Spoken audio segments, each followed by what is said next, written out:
ये खबर पारुल यूनिवर्सिटी द्वारा प्रस्तुत की गई है। नमस्कार दोस्तों, बिहार की हाई प्रोफाइल बांकीपुर विधानसभा सीट पर उपचुनाव होने वाला है। बीजेपी ने पहले अभिषेक कुमार सिन्हा उर्फ बंटी को टिकट दिया, लेकिन नामांकन दाखिल करने के कुछ घंटे बाद ही उन्होंने पर्चा वापस ले लिया। अब पार्टी ने नीरज कुमार सिन्हा को नया उम्मीदवार बना दिया है। इस फैसले के पीछे क्या कारण हो सकते हैं? अभिषेक के पिता रविंद्र प्रसाद ने खुद इसको लेकर एक बड़ा खुलासा किया है। यह घटना परिवार, पुराने घोटालों और सियासी दबाव की है। चर्चा में यह भी है कि बांकीपुर की हाई प्रोफाइल सीट पर जनसुराज के पीछे के उम्मीदवार बनने पर बीजेपी बैकफुट पर है। अचानक से उम्मीदवार बदलना बीजेपी की छवि को इस उपचुनाव में बड़ा नुकसान पहुंचा सकती है। ऐसे में अंतिम समय में उम्मीदवार बदलने के क्या कारण हो सकते हैं, इसी के बारे में हम आपको आज विस्तार से बताने वाले हैं, तो जुड़े रहिएगा वीडियो के अंत तक। अभिषेक सिन्हा के पिता ने बताई वजह। बीजेपी ने बांकीपुर सीट के लिए अभिषेक कुमार सिन्हा को उम्मीदवार घोषित किया था। नामांकन भरने के बाद अचानक उन्होंने अपना पर्चा वापस ले लिया।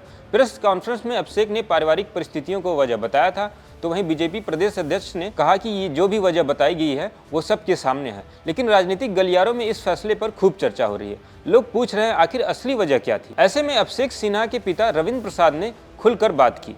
उन्होंने स्वीकार किया कि वे चारा घोटाले मामले में दोषी ठहराए जा चुके हैं।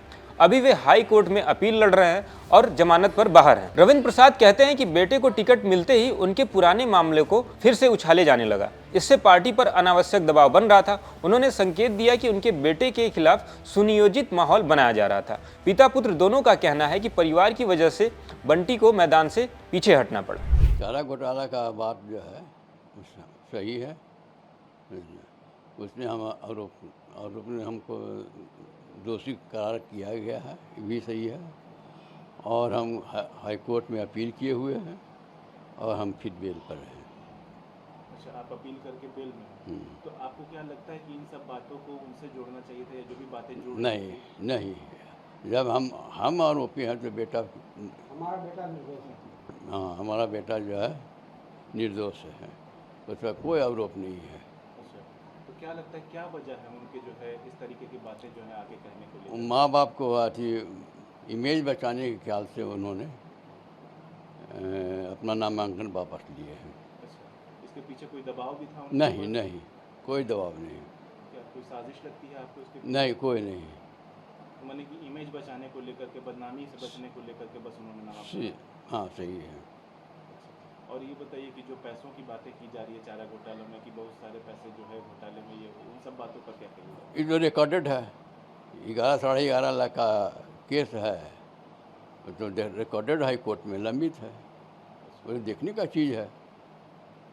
जो गबन करने की करोड़ों की बातें कही जा रही है, बिल्कुल गलत है। अच्छा, 11 करोड़ 100 करोड़ 1.5 करोड़ 1 करोड़ देख लीजिए, हमारी स्थिति देख लीजिए।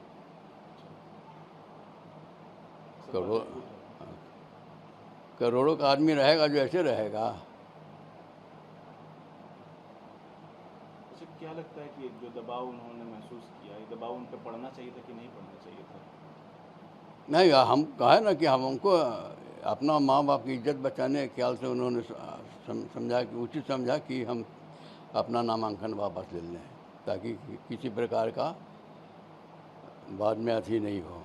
लेकिन आप कह रहे हैं कि आप जो भी आरोप थे वो आप पे थे, वो तो आरोप से बरी थे, उनको चाहिए था कि लड़ते। हाँ, लड़ते हैं, लेकिन सोचा कि परेशानी हो जाएगी तो फिर दिक्कत होगा। माँ बाप को बचाने के लिए सिर्फ हुआ है और कुछ नहीं। क्या लगता है कि कोई साजिश भी की गई है क्या?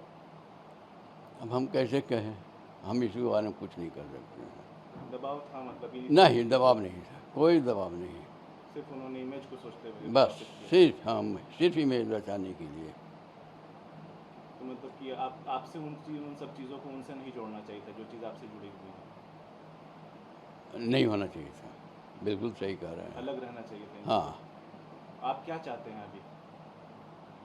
अब जो पार्टी का निर्णय लेगा वही हम मानेंगे आप और उचित भी समझेंगे। अब उनको काम पर भी लगा दिए हैं कि अपना पार्टी का काम करते रहिए। अच्छा, मतलब आप लोगों को उम्मीद थी ना जब टिकट मिला था कि लड़ते जीतते? उम्मीद तो था कि जीतते। क्या सिर्फ घोटाला ही वजह था? राजनीतिक जानकार कह रहे हैं कि चारा घोटाला अकेले का कारण नहीं था। पार्टी के अंदर भी टिकट को लेकर काफ़ी ज़्यादा असंतोष था। अभिषेक सिन्हा को नितिन नवीन का करीबी माना जा रहा है। जब नितिन नवीन राज्यसभा चले गए तो यह सीट खाली हो गई थी। स्थानीय स्तर पर बीजेपी के कुछ दावेदार और कार्यकर्ता अभिषेक की टिकट से खुश नहीं थे। इसी अंदरूनी असंतोष की वजह से उम्मीदवार बदलना पड़ रहा है। दोस्तों, बांकीपुर सीट बीजेपी के लिए बहुत प्रतिष्ठा की सीट बन गई है। यह सीट पहले बीजेपी के राष्ट्रीय अध्यक्ष नितिन नवीन के पास थी। उनके राज्यसभा जाने के बाद अब यहाँ उपचुनाव हो रहा है। यह पटना की एक अहम सीट है। यहाँ की जीत बीजेपी की छवि को और ज़्यादा मजबूत करेगी, जबकि हार पार्टी के लिए एक बड़ा झटका हो सकता है और इसके साथ सीएम सम्राट चौधरी की लीडरशिप पर भी सवाल उठ सकता है। आपको बता दें, इस बार मुकाबला काफ़ी दिलचस्प होने वाला है, क्योंकि जन स्वराज के प्रशांत किशोर और आरजेडी की रेखा कुमारी जैसे मजबूत उम्मीदवार भी मैदान में हैं। दोस्तों, बीजेपी किसी भी विवाद को चुनावी मुद्दा बनाने से पहले उसे खत्म करना चाहती है। चारा घोटाला जैसे संवेदनशील मामले को विपक्ष आसानी से उठा सकता था। ऐसे में पार्टी ने तुरंत फैसला लिया कि नीरज कुमार सिन्हा को नया उम्मीदवार घोषित कर दिया जाए। आपको बता दें, नीरज कुमार सिन्हा की स्थानीय स्तर पर काफ़ी अच्छी पकड़ मानी जाती है। पार्टी अब उम्मीद कर रही है कि वे नए चेहरे के साथ चुनावी अभियान साफ सुथरा रखेंगे और इससे आने वाला चुनाव और ज़्यादा मजबूत होगा।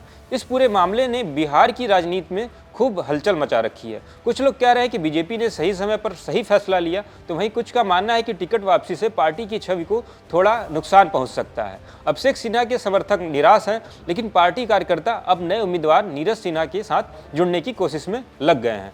चुनावी राजनीति अब पूरी तरीके से एक उम्मीदवार पर केंद्रित हो गई है। दोस्तों, चारा घोटाला बिहार का बहुत पुराना और चर्चित घोटाला रहा है। इसमें कई नेता और अधिकारी शामिल थे।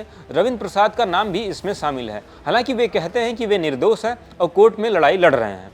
इस उपचुनाव में बीजेपी के सामने सबसे बड़ी दो चुनौतियां हैं। पहला प्रशांत किशोर की जन स्वराज और दूसरा आरजेडी की रेखा कुमारी।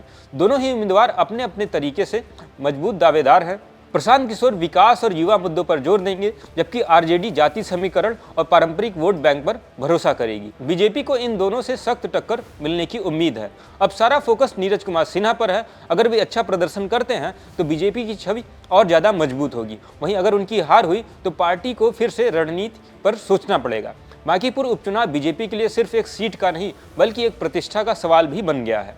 उम्मीदवार बदलने का फैसला पार्टी की समझदारी दिखाता है, लेकिन साथ ही यह भी बताता है कि पुराने मामले आज भी राजनीति में साया बनकर वापस आ सकते हैं। चुनाव में अब देखना होगा कि जनता क्या फैसला करती है। क्या विकास के मुद्दे भारी पड़ेंगे या पुराने विवाद फिर से उछलेंगे? आपको क्या लगता है, क्या बीजेपी का अंतिम समय में उम्मीदवार बदलना उसे फायदा देगा या नुकसान होगा? कमेंट करके जरूर बताएं। वीडियो पसंद आया तो लाइक करें, शेयर करें, चैनल को सब्सक्राइब करना ना भूलें।